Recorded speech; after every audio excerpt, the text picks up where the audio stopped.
Good morning and welcome to the final Clincheck Theater Thursday of 2023. I am your host, Dr. David Gower.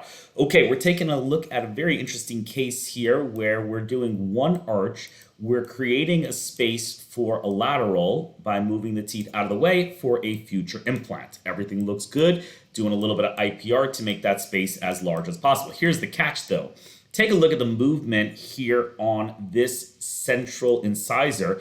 That is what we call crown angulation or root angulation. Weird part, it should have a double spike, but it doesn't have a double spike. So what we're gonna do is we're gonna go to the 3D controls and we're gonna add that attachment that it's missing. So I'm gonna go under features, I'm gonna grab this guy, which allows me to place an optimized attachment. I go to that tooth and it's gonna give me the two options for what kind of optimized attachment I can add. Now this tooth is doing extrusion and it's also doing root control. In this case, I really want the root control attachment, so I put it on, I hit live update, and when the case comes back, it's going to have a root control attachment. Sometimes I'm evaluating a case and I wanna make sure that that case has all the correct attachments on it, and if it doesn't have the correct attachment on it, I will go under features, hit that hexagon, optimize, and I will add that appropriate attachment on it.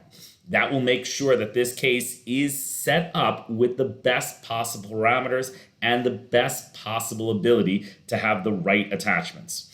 Let's take a look. Here it's processed, and now we have the right attachment. All right, that is the attachment that we need to correctly do this move that we call crown angulation root torque. It's called the double spike attachment, and it is a critical part. Thanks so much for being a part of Clincheck Theater Thursday. This is the last video of the year. We will pick it up again in September. Meanwhile, all videos can be downloaded and watched on the AACA website or on YouTube.